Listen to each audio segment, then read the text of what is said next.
Hari ini saya akan berbicara kepada saudara bersama-sama. Saya akan berbicara tentang sebuah tema, level up. Coba kita bilang sama-sama, level up. Tanggal 29 kita akan merayakan hari kenaikan Tuhan Yesus. Dan saya berpikir bahwa tema sepanjang bulan Mei ini di jemaat yang saya gembalakan di Kupang, kita bicara tentang level up. Kenapa? Bukan hanya Tuhan Yesus yang naik ke sorga, tapi hidup kita juga harus meningkat di dalam kemuliaan Tuhan. Amin, saudara. Kalau kita ikut Tuhan, hidup kita tidak akan sama lagi. Kalau kita ikut Tuhan, hidup kita harus bertumbuh dan berkembang. Saudara, di dalam banyak kesempatan saya sering berkata kepada jemaat yang saya gembalakan, bahwa tidak berdosa kita dilahirkan miskin, tetapi pengenalan kita akan Tuhan seharusnya tidak membiarkan kita mati dalam keadaan miskin. Tidak berdosa kita dilahirkan dalam keadaan bodoh. Mungkin orang tua kita bukan orang berpendidikan, tetapi ketika kita mengenal Kristus, seharusnya hidup kita tidak boleh berhenti dalam keadaan bodoh. Amin, saudara. Artinya begini, di dalam Kristus kita mengalami peningkatan kapasitas kehidupan. Di dalam Kristus kita mengalami level up. Di dalam Kristus hidup kita tidak sama lagi dengan kemarin. Kenapa?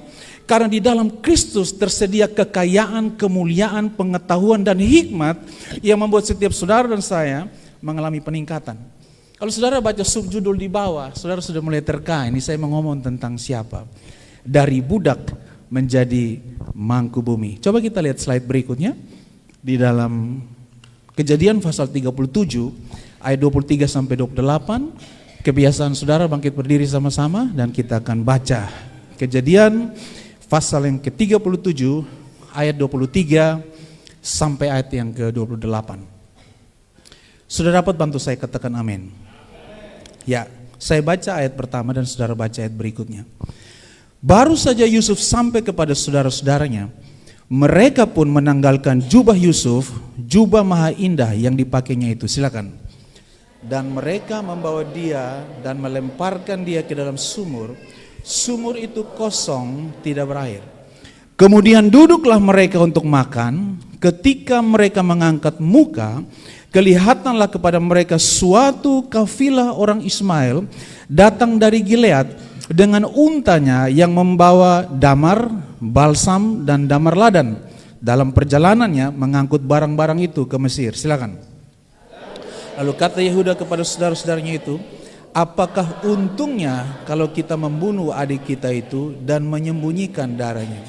Marilah kita jual dia kepada orang Ismail ini, tetapi janganlah kita apa-apakan dia, karena ia saudara kita, darah daging kita. Dan saudara-saudaranya mendengarkan perkataannya itu. Sama-sama. Ketika ada saudagar-saudagar Midian lewat, Yusuf diangkat ke atas dari dalam lubang sumur itu, kemudian dijual kepada orang Ismail itu dengan harga 20 shikal perak, lalu Yusuf dibawa mereka ke Mesir. Silakan duduk kembali. Firman Tuhan berkata, berbahagialah kita yang mendengarkannya, tetapi jauh lebih berbahagia kita yang melakukannya dalam hidup kita. Saudara-saudara, di dalam slide berikutnya saya akan tunjukkan saudara sebuah gambar. Gambar ini menceritakan tentang dua ekor hewan yang berbicara tentang survive in life. Bagaimana kita bertahan dalam kehidupan. Dan di banyak kisah, ya, di dalam sebuah gelanggang pertandingan, ketika singa dan rusa berlari, biasanya rusa keluar sebagai pemenang. Alasannya sederhana. Karena rusa berlari untuk bertahan hidup dan singa berlari untuk isu makanan. Berapa banyak di antara saudara dan saya yang hari ini ketika kita berlari di gelanggang pertandingan kita habiskan energi kita untuk berlari demi sebuah kebutuhan. Kita berlari untuk sekedar sebuah kebutuhan sekunder yang kita inginkan itu tergenapi dalam hidup kita. Tetapi kalau kita belajar dari kisah ini, kita akan temukan bahwa ternyata rusa berlari bukan sekedar kebutuhan, rusa berlari untuk sebuah isu tentang survive in life atau bertahan dalam kehidupan. Berapa banyak di antara saudara yang sedang berlari hanya sekedar buat isu kebutuhan? Apakah saudara seperti singa yang berlari untuk isu makanan? Pertanyaan saya begini, bagaimana cara rusa bertahan hidup? Rusa harus berlari lebih kencang dari singa, amin? Singanya gagal menangkap dia, rusanya berhasil terlepas dari ancaman singa. Singanya mati kelaparan, rusanya tetap hidup. Pertanyaan yang kedua, bagaimana caranya singa bertahan hidup? Singa harus berlari lebih kencang dari rusa, singa berhasil menangkap rusa, singa makan rusanya, singa hidup, dan rusa mati. Makanya seorang yang bernama Sheikh Rashid Al Maktoum, seorang penguasa di negeri monarki namanya Dubai, suatu kali pernah bilang begini, whether you are a deer or a lion, you have to run fast to survive. Tidak peduli apakah Anda seekor rusa atau seekor singa, Anda harus berlari kencang untuk bertahan hidup. Nah, pertanyaan saya, bagaimana cara kita berlari di gelanggang pertandingan hidup kita? Kalau kita belajar dari Paulus pernah berkata begini, aku bukan seorang pelari yang sembarang berlari. Aku bukan seorang petinju yang sembarang memukul. Aku berlari sedemikian rupa hingga aku mencapai garis finish dan memperoleh mahkota kehidupanku. Apakah saudara sedang berlari, saudara sedang hadir di gereja ini, saudara ikut Tuhan untuk sebuah isu yang sangat sederhana, supaya sakitku sembuh, supaya dompetku yang tipis berisi uang lagi, supaya aku dapat jodoh, supaya aku punya pekerjaan. Aku berlari dan aku datang kepada Tuhan untuk sebuah isu makanan, isu kebutuhan, dan aku tidak berlari untuk Tuhan, hanya untuk sebuah isu yang namanya purpose of life atau tujuan kehidupan. Berapa banyak di antara saudara yang ambil aktivitas pelayanan, entah di mimbar, entah berkhotbah seperti saya, atau pelayanan yang lain, untuk sekedar sebuah isu supaya Tuhan suka kepada saudara dan Tuhan jawab kebutuhan saudara. Rasanya rohani ya, kita ikut Tuhan supaya kebutuhan kita dijawab. Tetapi kita tertipu, karena kita ikut Tuhan bukan supaya kehidupan kita, kebutuhan kita dijawab. Kita ikut Tuhan, dengarkan baik-baik, supaya kita menemukan tujuan hidup kita di dalam Tuhan. Nah, dari gambar ini saudara saya belajar bahwa di dalam suatu gelanggang pertandingan antara singa dan rusa, seringkali rusa keluar sebagai pemenang. Karena the lion runs for food, singa berlari untuk makanan. Tetapi a deer run for life, rusa berlari untuk kehidupan. Dan pertanyaan saya begini saudara, level up atau peningkatan kapasitas hidup tentu berkaitan bukan dengan kebutuhan. Level up atau peningkatan kapasitas hidup sangat berkaitan erat dengan tujuan kehidupan. Tetapi tujuan yang mana? Apakah itu menjadi tujuan hidup saudara dan saya, atau tujuan Tuhan yang ditaruh di dalam kehidupan kita? Akan menjadi sesuatu pekerjaan yang sia-sia ketika saudara you spend your time, saudara habiskan waktu saudara hanya untuk mengejar yang namanya kebutuhan. Saudara berlelah-lelah, bangun pagi-pagi, bekerja hingga larut malam hari, dan saudara mengejar kebutuhan saudara, tapi saudara menyampingkan tujuan hidup saudara. Alkitab seringkali mencatat begini, sebab Daud melakukan kehendak Allah pada zamannya. Daud tidak melakukan kehendak Allah untuk menjawab kebutuhannya, tapi Daud melayani Tuhan supaya kehendak Allah terlaksana di dalam kehidupannya.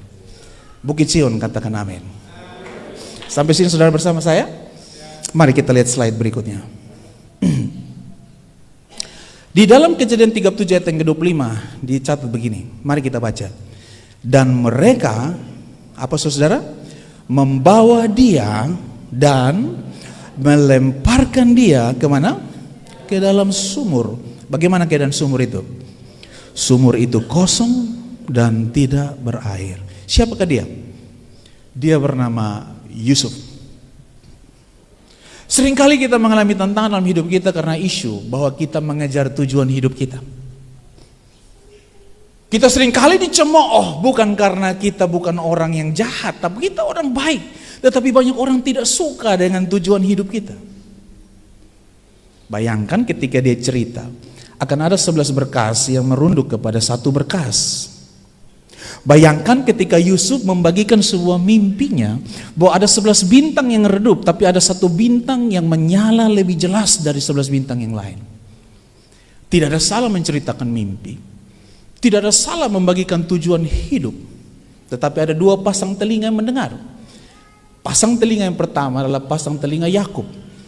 Yakub mendengar dan menyimpannya dalam hati karena Yakub mencintai dia. Tetapi ada 11 pasang telinga yang lain, jenis kedua, mereka mendengar tapi mendengar dengan kebencian. Seringkali tujuan hidup itu tidak menyenangkan di telinga orang. Tetapi you have to run for life. Saudara harus berlari untuk tujuan hidup, bukan berlari untuk kebutuhan hidup. Ketika saudara berlari untuk kebutuhan hidup, saudara akan memiliki apa yang saudara butuhkan, tapi saudara kehilangan tujuan di dalam Tuhan. Saudara habiskan waktu saudara, saudara investasikan tenaga saudara, saudara berlelah-lelah sedemikian rupa, tetapi ketika saudara sampai di atas puncak itu saudara berkata, ternyata ini puncak yang salah yang aku daki. Saudara kehabisan energi, kehabisan waktu, kehabisan kesempatan, kehabisan tenaga, hanya sekedar untuk mengejar kebutuhan yang salah.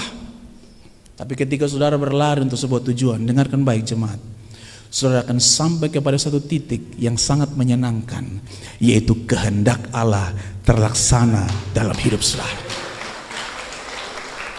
Ketika Daud bilang kepada saudara-saudaranya, aku melihat 11 berkat merunduk kepada satu berkas, yaitu berkasku. Aku melihat 11 bintang yang terang lebih redup dari satu bintang, yaitu bintangku. Sebelah saudaranya melihat itu sebagai sesuatu yang tidak menyenangkan. Dan saudara perhatikan, kalau di kalimat warna kuning ya, di kalimat warna kuning ini dikatakan begini, mereka, apa yang dikatakan? Melemparkan dia ke dalam apa? Sumur. Bagaimana keadaan sumur itu? Coba bilang kepada saya. Kosong, tidak berair, kering. Di dalam kata Ibrani, saudara, kata membuang ini datang dari satu kata namanya saulak. Saulak ini artinya membuang dengan alasan apa yang dibuang ini dianggap tidak berharga. Alasan yang kedua, apa yang dibuang ini dianggap tidak bermanfaat. Alasan yang ketiga, apa yang dibuang ini tidak memberi keuntungan kepada orang yang membuangnya. Kata saulak artinya membuang. Dan perhatikan baik-baik, tempat Yusuf dibuang adalah di suatu tempat yang kosong dan tidak berair. There is no hope. Tidak ada pengharapan di dalam sumur tua itu.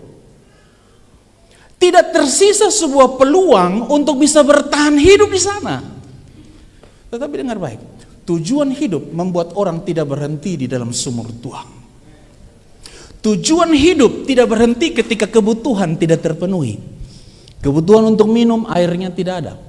Kebutuhan untuk bertahan, untuk makan, tidak ada makanan di sana.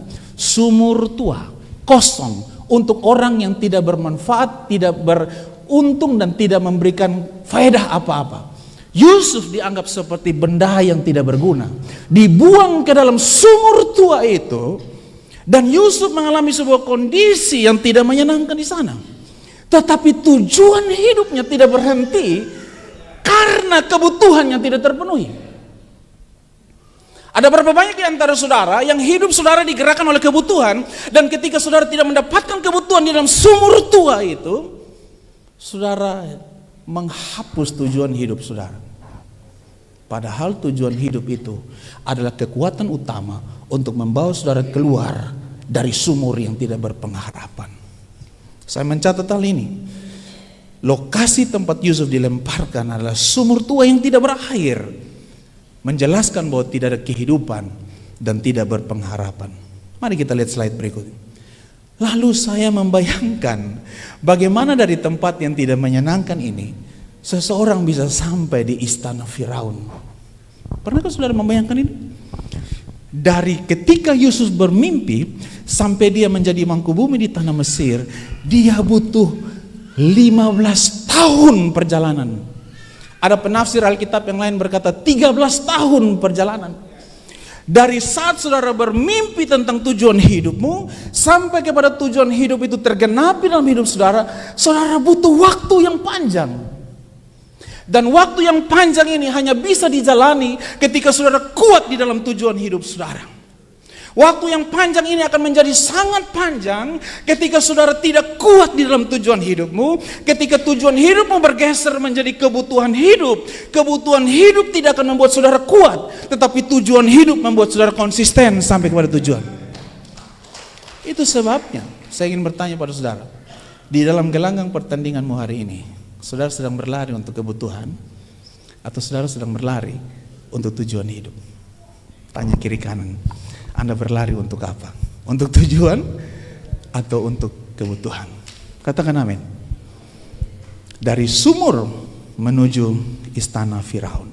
Nah, saudara-saudara, level up ini berarti begini, diangkat keluar dari sumur yang tidak berpengharapan.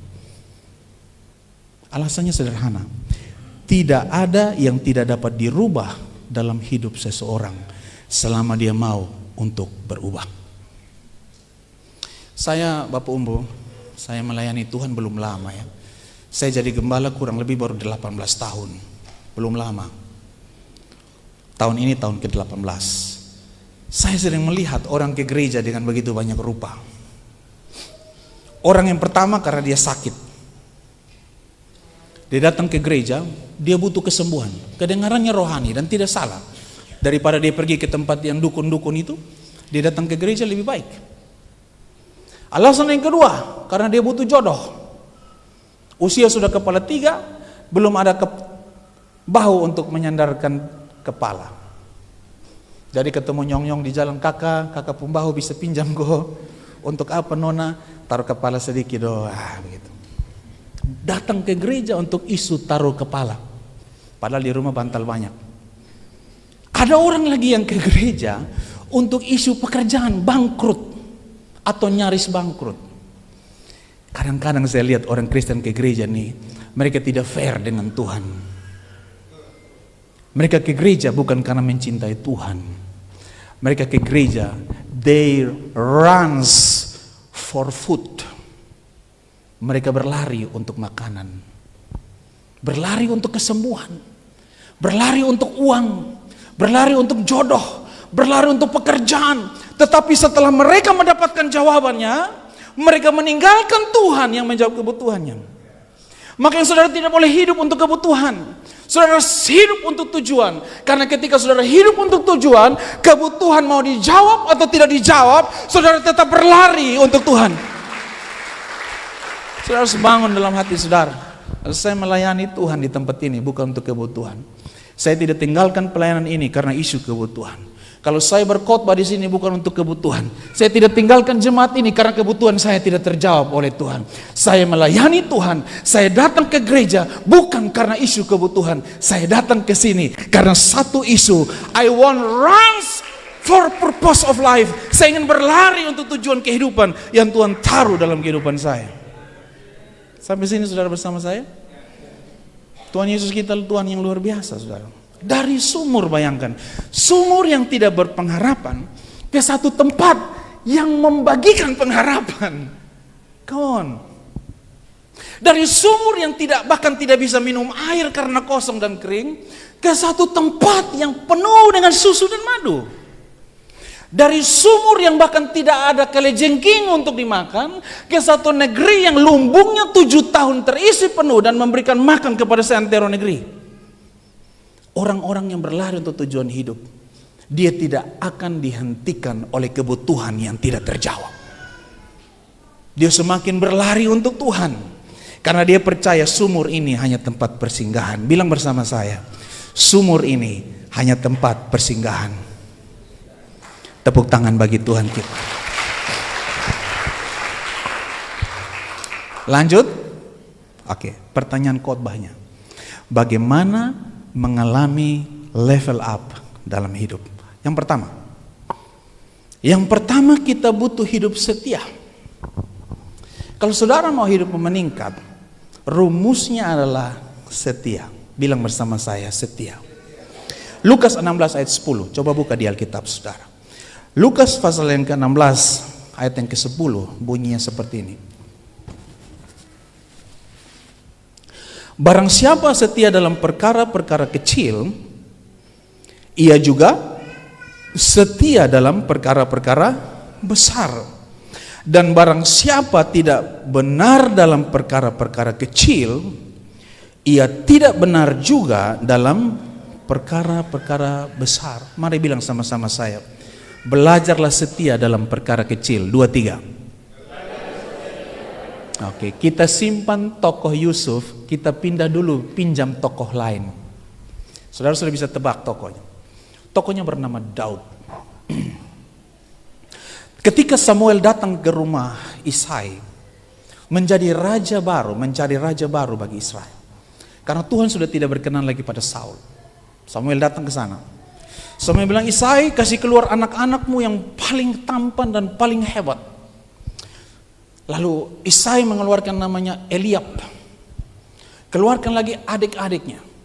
7 orang laki-laki tampan, hasil daripada rumah tangga Isai, dipampangkan di depan Samuel. Lalu Samuel lihat, bukan ini. Samuel lihat, bukan ini. Samuel lihat, bukan ini. Sampai 7 kali. Dan ketika yang ke-7 kali Samuel bertanya kepada Isai, inikah semua anak-anakmu? Lalu Isai menjawab dengan tanpa rasa bersalah, masih ada satu sih. Tapi dia lagi ada di belakang, lagi menggembalakan kambing domba. Dengarkan baik-baik. Ada waktu saudara bahkan tidak dihargai di dalam rumahmu sendiri. Tapi Daud tidak terpengaruh dengan situasi itu. Daud terus setia melakukan hal. Kalau saudara baca di 1 Samuel pasal 17, atau saya tidak salah ingat ya.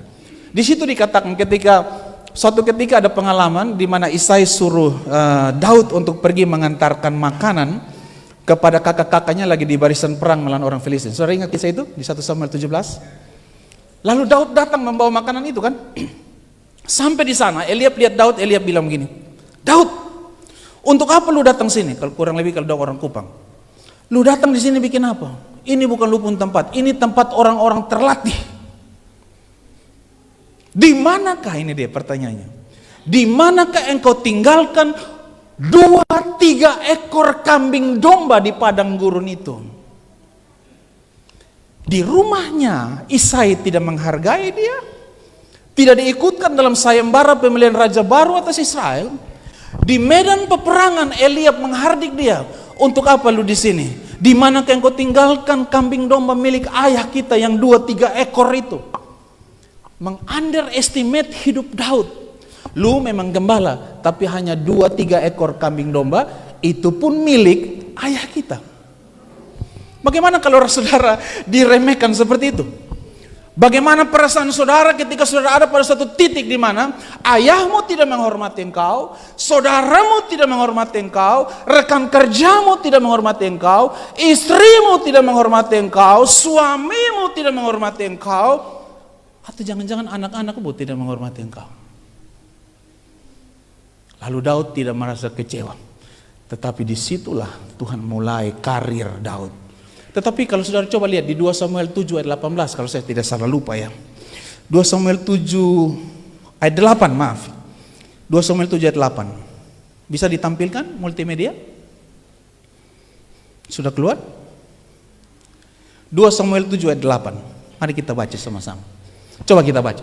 Oleh sebab itu, beginilah apa? Kau katakan kepada hambaku Daud, beginilah firman Tuhan semesta alam. Apa yang dikatakannya? Akulah yang mengambil engkau dari padang. Padang tempat Eliab menghardik Daud. Padang tempat Eliab meng-underestimate Daud. Tetapi dari tempat yang sama, mari bilang bersama saya, tempat yang sama, Tuhan mengangkat Daud. Saudara tahu kenapa? Tujuan hidup kita tidak dihentikan oleh cemooh orang. Tujuan hidup kita ada di tangan Tuhan. Dan saya senang kisah ini. Ketika Alkitab mencatat, akulah yang mengambil engkau dari padang ketika menggiring kambing domba untuk menjadi raja. Saudara, dalam kisah Daud menggembalakan kambing domba, dia pernah merobek mulut singa. Dia pernah berantem dengan beruang demi 2-3 ekor kambing domba. Sedikit sekali, itu pun bukan milik dia, milik orang lain. Tetapi dia setia. Tahukah saudara, kesetiaan dalam perkara yang kecil menggugah hati Tuhan. Tahukah saudara bahwa kesetiaan itu adalah investasi yang paling hebat dalam hidup saudara? Tahukah saudara bahwa kesetiaan itu tidak pernah dipandang remeh di hadapan Tuhan? Gembala kambing domba, 2-3 ekor milik orang lain, tapi mau bertarung dengan singa, mau bertarung dengan beruang. Come on. Kalau bertarung untuk 203 ekor kambing domba, masuk akal. Tapi bertarung untuk 2-3 ekor kambing domba yang lagi-lagi milik orang lain, sama sekali tidak masuk akal. Tetapi firman Tuhan tergenapi. Barang siapa yang setia dalam perkara yang kecil. Ternyata yang Tuhan lihat itu bukan kuantitas. Yang Tuhan lihat itu bukan kepemilikan. Yang Tuhan lihat itulah kesetiaan kita di dalam kepemilikan orang lain. Kesetiaan kita di hadapan Tuhan itu berharga tinggi dan mahal. Dan saya suka kalimat ini. Coba kakak buka di 1 Samuel 17 ayat 28. Coba, tolong bantu multimedia. Saya tidak taruh di slide saya. 1 Samuel 17 ayat 28. Oke, mari kita baca ini.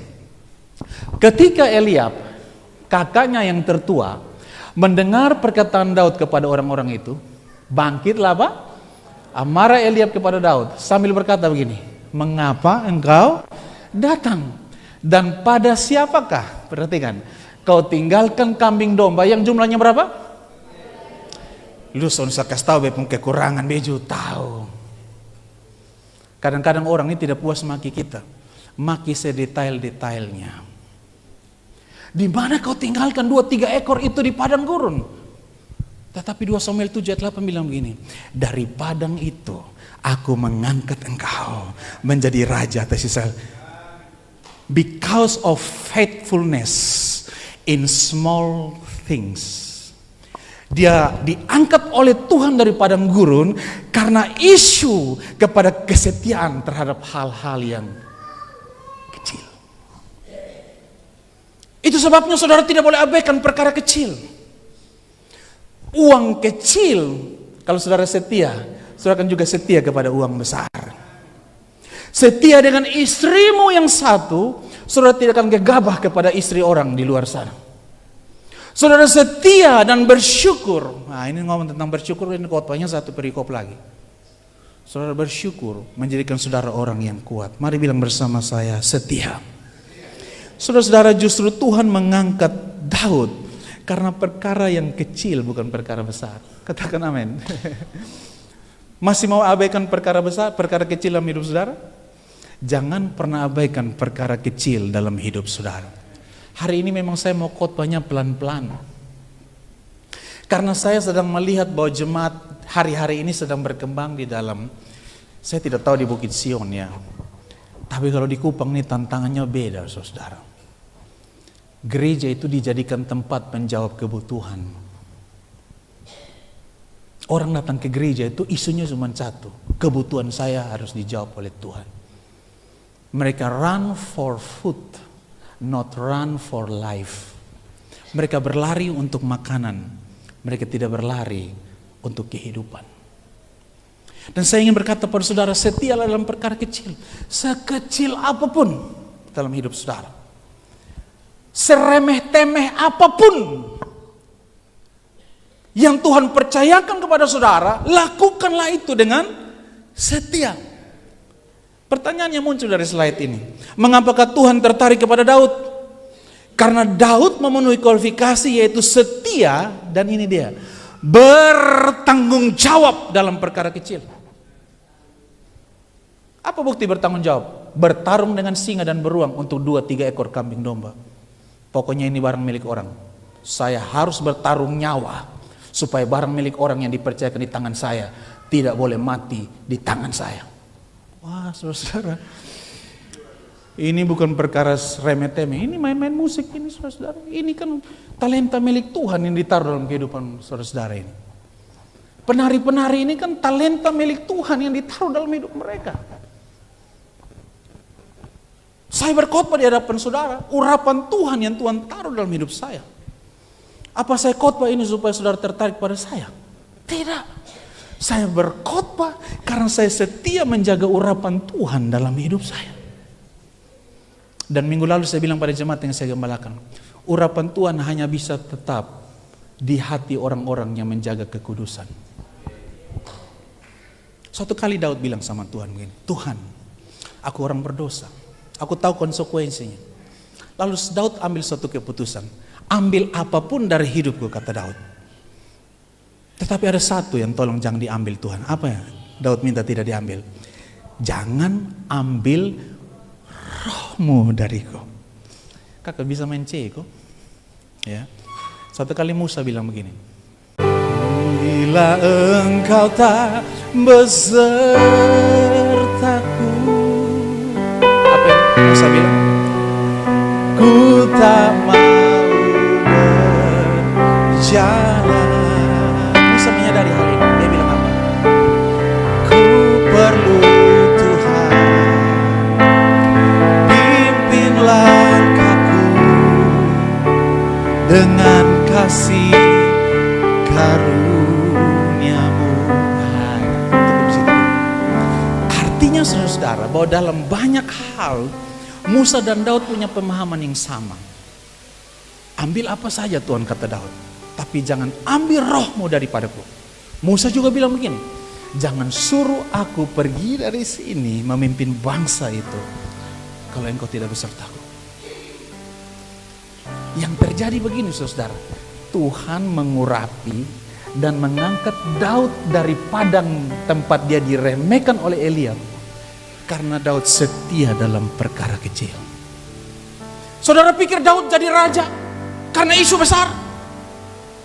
Daud jadi raja bukan karena isu besar. Daud jadi raja Israel karena isu yang sangat kecil.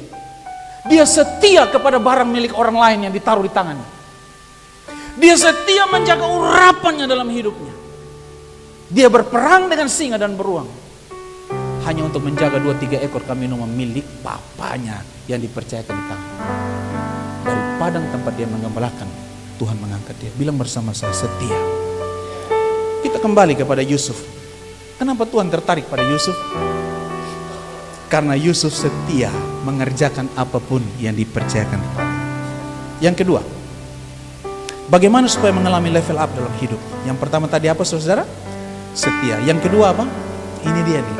Hidup dalam pengurapan dan penyertaan Tuhan. Ini penting sekali.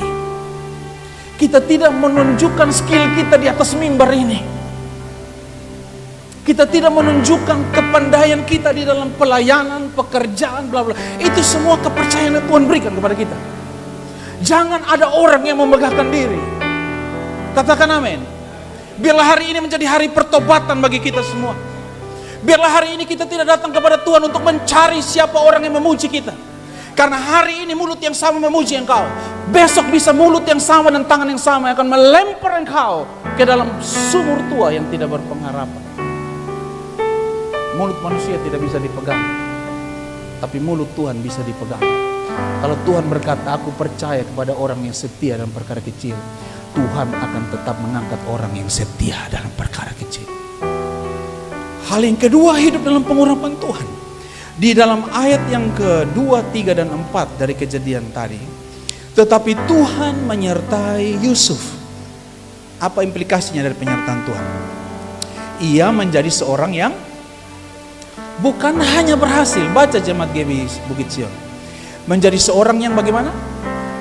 Come on, selalu berhasil. Wah, keren sekali saudara. Saya membayangkan situasi hidup Yusuf nih. Yusuf ini kalau pakai bahasa Kukam, mata miung. Amin. Dia bukan hanya berhasil loh, dia sangat berhasil. Selalu berhasil. Tidak ada kegagalan dalam hidupnya.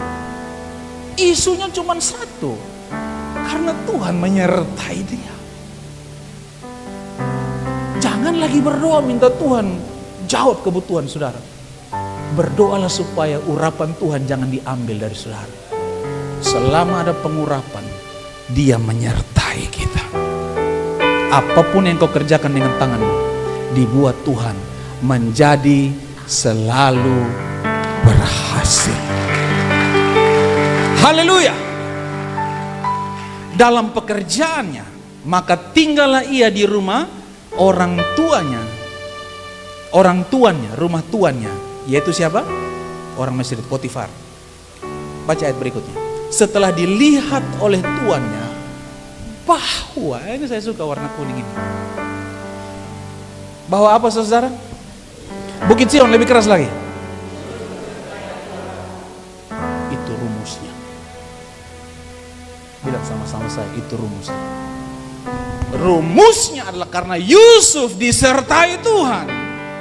Dan bahwa Tuhan membuat berhasil beberapa hal yang dikerjakannya. Oh. Berapa hal, so? Bukan beberapa hal, segala sesuatu. Saya mau cek suara ngantuk atau tidak.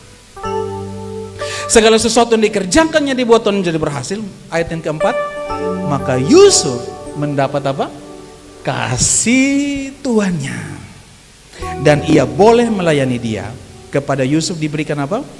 Kuasa atas rumahnya dan segala miliknya diserahkan pada kekuasaan. Ini baru kepercayaan kecil. Ketika saudara dapat sebuah kepercayaan, jangan berhenti setia. Karena ada kepercayaan yang lebih besar lagi dari itu. Saudara akan kehilangan ikan kakap kalau saudara puas dengan ikan ekor kuning. Banyak orang ketika dapat ikan ekor kuning, selesai. Tetapi Yusuf tidak puas ketika Yusuf sampai bisa menikmati ikan bakar ekor kuning. Bahasa Sawunya, nadu buntut yellow. Dia tidak puas karena dia dapat ikan ekor kuning, tapi dia tidak berhenti untuk hidup setia. Dia terus hidup dalam kesetiaan perkara-perkara yang kecil yang dipercayakan oleh Tuhan yang bernama Potifar kepadanya. Termasuk ketika dia didatangi oleh seorang perempuan yang cantik di seantero Mesir yang bernama istri Potifar itu. Siapa namanya? Saya membayangkan istri Perdana Menteri itu pasti lalat hingga lalat zit. Licin. Ini bukan cantik Bapak Umbu. Minta maaf ya Mama. Ini cantik MP. Cantik mati pung. Licin. Psst. Saya pernah nonton visualisasinya. Filmnya berjudul Joseph. Ketika perempuan yang menjadi aktris daripada istrinya Potifar ini. Karena Yusuf itu dikatakan manis wajahnya, elok paras. Yusuf yang tampan, dadanya bidang, ya, lagi bersihkan tempat mandinya Potifar. Lalu tiba-tiba perempuan ini yang orang bilang mengkilat memati. Tapi apa yang terjadi? Saya mau katakan pada saudara. Yusuf berjanji, sekali berhasil setia dalam perkara yang satu, aku harus tetap setia kepada perkara yang lain. The reason why, kenapa dia tetap setia? Karena perjalanannya bersama Tuhan sudah terlalu manis. Betapa pahitnya sumur tua tanpa pengharapan. Betapa pahitnya sumur tua tanpa air. Betapa pahitnya sumur tua tanpa makanan. Dan Tuhan sudah keluarkan dia dari situ. Sekalipun dijual sebagai seorang budak oleh pedagang di Midian, ditukar dengan 20 shikal itu, lalu dibeli oleh orang yang bernama Potifar, dijadikan sebagai budak di rumahnya. Tetapi Tuhan membuat dia berhasil karena Tuhan menyertai dia. Dan ketika Tuhan membuat dia berhasil, apapun yang dikerjakan oleh tangannya, Alkitab bilang bukan beberapa hal, segala sesuatu yang dikerjakan oleh tangan orang setia ini, dibuat Tuhan berhasil. Yusuf tidak berlari untuk makanan. He didn't run for food. He runs for life. Dia tidak berlari untuk makanan dan kebutuhan. Dia berlari untuk kehidupan.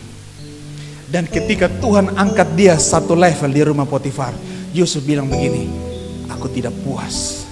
Bukan karena aku rakus dengan berkat Tuhan. Aku lebih menginginkan Tuhan disenangkan ketimbang apa yang Tuhan bisa berikan kepadaku. Aku akan terus menyenangkan Dia. Apakah Dia mau angkat aku atau tidak, itu bukan urusanku. Urusanku adalah tetap setia kepada Dia. Urusanku adalah tetap melakukan perkara-perkara kecil yang menyenangkan hati Tuhan. Karena ketika Tuhan disenangkan, Dia akan mengangkat engkau lebih tinggi lagi. Dan ceritanya adalah dia tidak cukup di rumah Potifar. Dari sumur tua menjadi mangku bumi di tanah Mesir. Karena pengurapan yang dia jaga dalam hidupnya. Katakan amin. Jangan pernah buang pengurapan dalam hidup saudara. Dan pengurapan tidak bisa tinggal dalam tubuh orang yang tidak kudus. Makanya hal utama dalam hidup saudara yang saudara harus kerjakan, jagalah kekudusan hidup saudara. Jangan datang ke gereja seperti jadikan Tuhan barang mainan. Jangan datang ke gereja jadikan Tuhan sebagai penjawab kebutuhan saudara. Jangan datang ke gereja untuk sekedar isu dompet yang kosong harus diisi oleh Tuhan. Jangan datang ke gereja karena engkau sedang sakit dan butuh kesembuhan. Jangan datang ke gereja karena sebuah isu kakak pinjam bahu dan mau taruh kepala sedikit karena jodoh belum datang di usia 30 tahun. Datang kepada Tuhan bukan karena kebutuhan. Datang kebutuhan karena tujuan kehidupan. Baca ayat yang keempat sama-sama. Maka Yusuf mendapat kasih tuannya dan ia boleh melayani dia. Apa yang terjadi? Kepada Yusuf diberikannya Potifar kuasa atas rumahnya dan dalam kurung kecuali istrinya diserahkan kepada kekuasaan Yusuf. Ini yang saya bilang level up. Ini yang saya bilang hidup yang meningkat. Kenapa saya khotbah tentang level up? Tanggal 29 kita akan peringati Tuhan Yesus naik ke sorga. Tuhan naik ke sorga, hidupmu tidak naik-naik. Untuk apa jadi pengikut Kristus macam begini? Engkau harus lebih kudus dari sebelumnya. Naik ke tangga lebih baru. Engkau harus lebih rajin dari sebelumnya. Naik level up dalam hal kerajinan. Yang tidak pernah berdoa, mulai setia untuk berdoa. Yang tidak pernah baca firman Tuhan, mulai setia baca firman Tuhan. Yang punya talenta tapi belum melayani, mulai setia berikan hidup untuk melayani Tuhan. Engkau bertumbuh, engkau level up, engkau naik bersama Tuhan yang naik. Dan Tuhan akan merubah hidupmu dari sesuatu yang tidak berpengharapan di sumur tua menjadi kehidupan yang diberkati oleh Tuhan. Boleh tepuk tangan sekali lagi yang meriah bagi Tuhan. Saudara-saudara, saya khotbahkan ini, saya bergumul dengan diri saya sebagai hamba Tuhan. Saya memulai perjamuan kudus tanggal 31 Desember 2006 itu di ruang tengah rumah saya. Saya dilantik menjadi gembala bulan tanggal 12 Desember 2006. Tidak ada tempat ibadah, hanya tempat persekutuan doa. Lalu saya pakai ruang tengah rumah saya untuk perjamuan kudus tutup tahun. Lalu Tuhan kasih pindah kami ke tempat berukuran 4 kali 10 meter di depan rumah saya. Lalu ketika jemaat bertambah, pukul itu tembok sambung dengan rumah di sebelah. Bisa 80 sampai 100 orang masuk. Dan hari ini Tuhan kasih kami gedung yang tidak sebesar ini, tetapi lumayan 12 kali 20 meter. Ada balkonnya juga di atas. Tuhan naikkan kapasitas hidup kami. Karena saya tahu, setia dalam perkara yang kecil, hidup saya tidak mungkin akan sama lagi. Apakah saya mencari pujian manusia? Saya juga suka dipuji namanya manusia. Tetapi yang jauh lebih baik, aku rindu dipuji oleh Tuhanku. Hai hambaku yang setia, engkau telah setia dalam perkara yang kecil. Kepadamu akan dipercayakan hal-hal yang besar. Masuklah dan turutlah dalam kebahagiaan Tuhanmu. Ketika suara itu terdengar di telinga saudara, saudara akan berkata, sungguh manis terdengar Tuhan. Tuhan, kalau boleh aku jangan berhenti di istana Potifar. Bawa aku naik lebih tinggi. Bukan supaya aku semakin dipuji, semakin aku menyenangkan hatimu. Bawa aku lebih naik Tuhan. Bawa aku level up. Bawa aku meningkat dalam kapasitas hidupku. Yang kemarin aku malas berdoa, biarkan aku lebih rajin berdoa. Dan kemarin aku lupa berdoa, biarkan aku tidak lupa berdoa. Aku bukan hanya meningkat dalam karir di kantorku, aku juga ingin meningkat dalam kapasitas hatiku di hadapan Engkau. Aku tidak ingin dipuji di hadapan orang-orang yang aku pimpin di kantorku. Aku juga ingin mendapatkan penghormatan di dalam hadirat-Mu ketika aku berduaan dengan-Mu saja. Saudara meningkat bukan untuk mendapatkan tepuk tangan. Karena nyamuk mati because of tepuk tangan. Saudara meningkat karena you spend your time together with God. Saudara habiskan waktu saudara bersama Tuhan di dalam keheningan. Mengatakan pada Tuhan, memang cuma 2-3 ekor kambing domba yang bukan milikku, tapi aku akan bertanggung jawab. Singa datang mulutnya aku robek, beruang datang aku akan tantang dia. Demi 2-3 ekor kambing domba yang bukan milikku, kata Daud. Tetapi justru dari kesetiaan itu Tuhan membuat Daud menjadi raja atas Israel. Justru kesetiaan kepada istri orang itu Tuhan mengangkat Yusuf menjadi mangku bumi di tanah Mesir. Tepuk tangan yang meriah bagi Tuhan kita. Haleluya. Saya suka dengan 1 Samuel 16 ayat 13. Ini memang tentang Daud, tapi saya ingin saudara membawa saudara ke Yusuf dan juga ke Daud sedikit. Coba tampilkan 1 Samuel 16 ayat 13. Pengurapan Tuhan turun atas orang yang setia dalam kurung perkara yang kecil. Sudah lihat? 1 Samuel 16 ayat 13. Mari kita baca sama-sama 2 dan 3. Samuel mengambil tabung tanduk yang berisi minyak itu dan mengurapi Daud di tengah-tengah saudara-saudaranya. Perhatikan kalimat selanjutnya, bagus sekali. Sejak hari itu, sejak kapan saudara? Apa yang terjadi di hari itu? Hari di mana dia diurapi oleh Tuhan. Sejak hari itu dan bagaimana? Seterusnya. Apa yang terjadi? Come on, bilang sama-sama. Berkuasalah roh Tuhan atas Daud. Lalu berangkatlah Samuel menuju Rama. 15 tahun kemudian, sejak hari peristiwa pengurapan itu, baru dia jadi raja atas Israel. Bayangkan kalau dia berhenti setia dalam 15 tahun. Rancangan Tuhan, tujuan Tuhan baginya akan gagal di tengah jalan. Bukan karena Tuhan yang menggagalkannya, dia yang menggagalkan rencana Tuhan dalam hidupnya. Oleh karena itu, janganlah berlari untuk kebutuhan. Janganlah berlari untuk tepuk tangan. Janganlah berlari untuk pujian manusia, tetapi berlarilah untuk kehendak Tuhan terjadi atas kehidupan saudara dan saya. Jemaat GBI Bukit Sion, keluargamu diberkati Tuhan, pekerjaanmu diberkati Tuhan, rumah tanggamu diberkati Tuhan, pelayanan diberkati Tuhan. Jalanmu semakin naik dan bukan turun, menjadi kepala dan bukan ekor. Katakan amin. Saya percaya saudara, pengurapan Tuhan yang buat kita berhasil. Kalian punya skill hebat, tapi kalian butuh pengurapan Tuhan. Karena ketika pengurapan turun atas hidup kalian, pahol bala belum tekan, keyboard sudah berbunyi. Karena Tuhan tekan lebih dahulu. Kami semua yang mendengarkan bunyi nada itu, angkat tangan kami dan berkata terima kasih. Karena ada satu orang kudus yang menjaga pengurapan dalam kehidupannya. Kita yang menikmati hadirat Tuhan, karena ada satu orang yang bayar harga untuk setia menjaga kekudusan rumah tangganya, setia kepada mama mawar dan adiknya. Di dalam nama Yesus kita menjadi orang-orang yang diberkati oleh Tuhan. Tahukah saudara bahwa banyak hal besar dimulai dari hal yang kecil. Bilang bersama saya, hidup dalam pengurapan dan penyertaan Tuhan. Izinkan saya menyampaikan hal yang terakhir atau hal yang ketiga, dan saya akan berhenti di poin ini. Bagaimana caranya level up? Yang pertama tadi apa? Setia dalam perkara yang kecil. Yang kedua apa? Hidup dalam pengurapan dan penyertaan Tuhan. Yang ketiga apa? Ini yang banyak orang tidak mau masuk di dalamnya. Ini bagian yang tersulit dalam suatu proses level up. Saya ngomong pada saudara, saya juga pernah berdarah-darah di titik ini. Khotbah yang saya sampaikan pada saudara lahir dari pengalaman pribadi saya. Dan saya melihat begitu sulitnya menjaga kekudusan dalam hidup.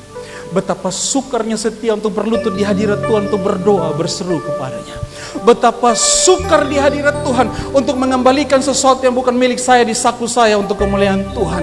Betapa penuh perjuangannya ketika Tuhan menggerakkan hati saya untuk menjawab sebuah kebutuhan orang lain. Dengar baik-baik.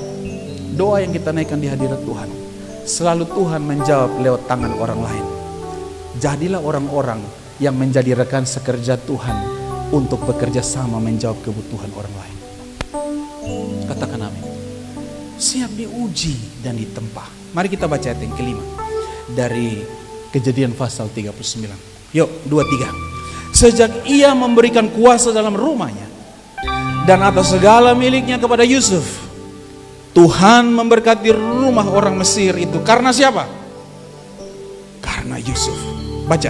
Sehingga berkat Tuhan ada atas segala miliknya, baik yang di rumah maupun yang di ladang. Karena siapa? Maukah saudara mengganti nama itu dengan nama saudara? Tapi kualifikasinya berat. Tidak semudah mengganti. Butuh diuji dan ditempa. Saudara sudah tahu cerita tentang emas. Bakar dia baru dia bisa murni. Tapi untuk bisa menjadi orang yang berhasil, siap diuji. Maka saudara buka tangan saudara berkata begini, Tuhan, aku relakan hidup. Asal jangan ambil nyawaku supaya aku bisa tetap melayani Engkau. Relakan diri kita dibentuk oleh Tuhan. Relakan diri kita dibenci. Seperti Yusuf, dicemooh. Berapa banyak di antara saudara yang ketika saya mengajak saudara berkati saudara, besok mau. Biar beta hidup biasa-biasa, saya yang penting orang kejar susah. Yang penting makan ada makan, minum ada minum. Kalau hidup mau biasa-biasa saja, memang saudara tidak siap ditempa. Tapi kalau saudara mau hidup yang level up, saudara mau hidup yang naik lebih tinggi. Tuhan Yesus naik, kita jangan tetap di bawah. Kita juga harus naik. Tetapi harus naik. Bagaimana cara Tuhan Yesus naik? Dia ditempa di bukit Golgota. Tanpa Golgota tidak ada kemuliaan. Tanpa Via Dolorosa tidak ada Golgota. Tanpa keputusan ya Bapa, bukan kehendakku yang jadi, tapi kehendakmu yang jadi, tidak ada perkenanan Tuhan. Saya bilang pada saudara, siap ditempa, tapi jangan khawatir. Saya mau kasih tahu saudara, ketika saya membawa diri saya masuk ke dalam perkara ini, untuk siap ditempa dan ditolong oleh Tuhan, siap diuji oleh Tuhan, ternyata baru saya tahu tidak seberat yang saya bayangkan. Karena ketika saya angkat tangan, Tuhan turun tangan. Saya percaya ketika Yusuf mengalami situasi yang sukar, dia angkat tangan. Tanpa Potifar turun tangan, dia angkat tangan. Tuhan, aku berserah. Tuhan bilang, bangun lari. Dan Yusuf dicatat, dia melarikan diri dari kesempatan berbuat dosa. Ingat ya, larinya lari menjauh, bukan lari mendekat. Itu juga lari. Tapi ini lari yang berbeda. Lari menjauh. Memangnya gampang hidup di zaman ini. Ketika istri orang sudah tahu diri ganggu saudara yang sudah jadi suami orang. Memangnya gampang hidup di zaman ini. Ketika orang sudah tahu Anda wanita bersuami, tapi tetap menggoda Anda dengan inbox messenger di HP Anda. Memangnya gampang hidup di zaman ini. Ketika ingin melihat orang tanpa busana hanya sekedar menggerakkan jempolmu tidak gampang. Tetapi justru itu kesempatan untuk Tuhan mengangkat engkau naik lebih tinggi. Ketika engkau setia dalam perkara-perkara yang kecil. Siap diuji, siap ditempa. Ini bukan perkataan yang sukar. Di dalam Kejadian 39 ini, saudara perhatikan, Yusuf itu manis sikapnya dan elok parasnya. Bahasanya Kohans itu menyenangkan, enak dilihat. Adapun Yusuf itu manis sikapnya dan elok parasnya. Sampai sini saudara bersama saya? Saya berdoa saudara. Kalau saudara perhatikan, nanti saudara catat saja, nanti baca di rumah ya. Di dalam Yakobus 1 ayat 2 sampai 4. Saudara catat. Nanti saudara akan temukan. Roma 12 ayat 2. Untuk naik level, pola pikir kita juga harus diubah. Cara hidup yang baru. Saudara, apa yang saya sampaikan pada saudara ini butuh kesetiaan dalam perkara kecil. Latihan, pulang dari sini latihan. Sudah lama tidak hormat pada suami, pulang mulai hormat suami. Amin. Sudah lama tidak hargai istri, pulang mulai hargai istri. Pegang dari rambut. Bapak, lu tadi tersambar apa? Tidak, saya dengar pendeta Karel Koro berkhotbah. Aku harus setia dalam perkara yang kecil. Karena kalau aku setia dalam perkara kecil, hari ini istri satu, besok aku punya istri. Bukan begitu maksudnya, bukan peningkatan kuantitas, tetapi engkau akan mengalami rumah tangga yang anggurnya diperbaharui setiap hari. Ibu Grace katakan amin. Nah, itu. Mari kita lihat kesimpulan khotbah saya. Kesimpulan, bagaimana supaya hidup kita mengalami level up dalam hidup? Hal yang pertama adalah hiduplah dalam kesetiaan. Hal yang kedua apa saudara? Hiduplah dalam pengurapan dan penyertaan Tuhan. Hal yang ketiga, siap diuji dan ditempa. Jemaat GBI Bukit Sion, saya sampai di sini, tapi saya rindu saudara menjadi pribadi-pribadi yang indah di hadapan Tuhan. Saudara menjadi pribadi-pribadi yang setia, hidup di dalam pengurapan, dan yang ketiga, siap diuji dan ditempa. Tuhan Yesus memberkati. Amin buat firman Tuhan. Ku tahu hidupku adalah